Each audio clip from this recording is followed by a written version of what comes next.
क्या इज़राइल और हमास के बीच जो एक युद्ध चल रहा है, ये आसपास के देशों को अपनी चपेट में लेगा?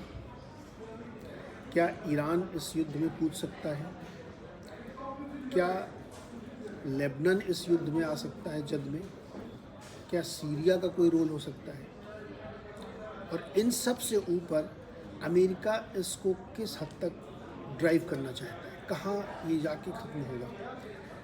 अब युद्ध खत्म हो नहीं रहा है और दिक्कतें बढ़ती जा रही। 7 अक्टूबर को हमास के हमले से आज तक देखिए आप, लगातार एस्केलेशन हो रहा है। क्या हुआ पिछले 24 घंटे में? 2 बड़े डेवलपमेंट हुए। एक पहला डेवलपमेंट हुआ कि यूएन, यूनाइटेड नेशंस, जो एक संगठन है पूरे दुनिया भर के देशों का, उसके जनरल सेक्रेटरी, जो सेक्रेटरी जनरल हैं, उन्होंने इस पूरी घटना की आलोचना की और उन्होंने ये भी कह दिया कि हमास का ये जो हमला है, ये वैक्यूम में नहीं हुआ, इसके पीछे कुछ कारण रहे होंगे। उनका इतना बोलना था कि इजराइल ने बहुत तीखी प्रतिक्रिया दी और उसने ये कहा कि आप एक तरीके से आतंकवाद को जस्टिफाई कर रहे हैं, हमास को जस्टिफाई कर रहे हैं, आपको इस्तीफ़ा दे देना चाहिए। किसी यूएन सेक्रेटरी जनरल के लिए ये बात किसी देश ने पहली बार बोली है और बहुत हार्श है ये।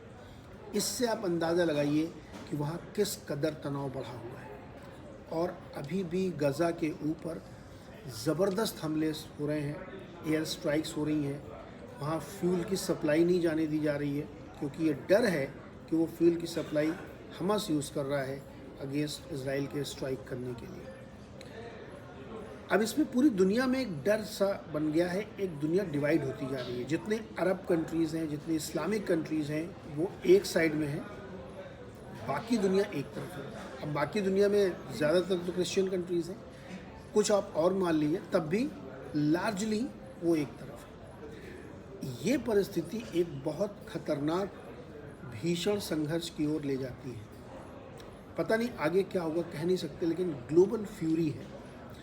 तो दूसरा डेवलपमेंट इसमें ये हुआ है कि फ्रांस और अमेरिका ये बता रहे हैं, ये कोशिश कर रहे हैं कि अभी इजराइल को गज़ा के अंदर घुस के इन्फेंट्री को नहीं ले जाना है, ग्राउंड अटैक नहीं करना है, क्योंकि वहाँ पे जो बंधक बने हुए लोग हैं इजराइल के, उनको छुड़ाना पहली प्रायोरिटी होनी चाहिए। इसलिए ग्राउंड अटैक को डिले करिए, रोकिए, मत करिए। ये प्रयास चल रहे हैं। हालांकि इजराइल की तरफ से हमले अभी भी जारी, एयर स्ट्राइक जारी हैं, चुन चुन के वो लोग कर रहे हैं। दर्जनों हमास के लीडर मारे जा चुके हैं। सवाल ये है कि इन दोनों डेवलपमेंट के बीच की तमाम कोशिश के बावजूद क्या ये युद्ध रुक रहा है? क्या किसी बड़े गेम प्लान का ये हिस्सा है? क्या एक बार फिर से हम लोग 20-30 साल पहले की सिचुएशन में जाने के लिए तैयार हैं, जहाँ पे बड़े युद्ध हुए थे, उसके बाद 2 नेशन थ्योरी आई थी वहाँ पे कि एक अलग अलग राष्ट्र बनाए? कहना बड़ा मुश्किल है, लेकिन ये बात अभी जो दिख रही है उससे कहा जा सकता है कि तनाव बहुत बढ़ गया है और कोई भी रूप ले सकता है।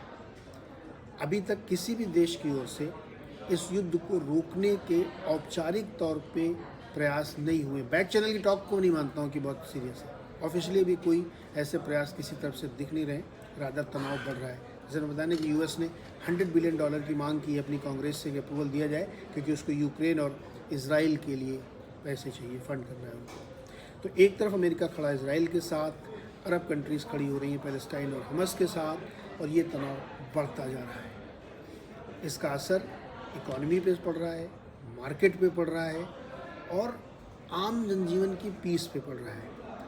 तो इसमें एक चीज़ ये बहुत ध्यान रखने वाली बात है कि अभी भी हम लोग ये उम्मीद कर रहे हैं, तमाम स्ट्रेटजिस्ट ये उम्मीद कर रहे हैं कि ये कुछ दिन में शांत हो जाएगा अगर वो उन बंधकों को छोड़ दे, जो 150-200 बंधक हैं, अगर उनको हमास छोड़ देता है तो ये इजराइल के ऊपर एक और मोरल प्रेशर बनेगा और दबाव बनेगा। इवन अमेरिका भी शायद ये दबाव बनाएगा कि अब हमले रोक देने चाहिए, इस लड़ाई को ख़त्म करना चाहिए। लेकिन हमास भी अपनी जिद पर अड़ा हुआ है कि वो उनको छोड़ नहीं रहा है, और इसकी वजह से लड़ाई बहुत भीषण रूप ले सकती है और ये बहुत बड़ी हो सकती है, जिससे पूरी दुनिया की इकॉनमी, मार्केट और जनजीवन को नुकसान हो सकता है। अभी कहना मुश्किल है कि आगे तस्वीर क्या बनेगी, लेकिन आज की तारीख में ये कह सकते हैं कि संकट बहुत गंभीर है।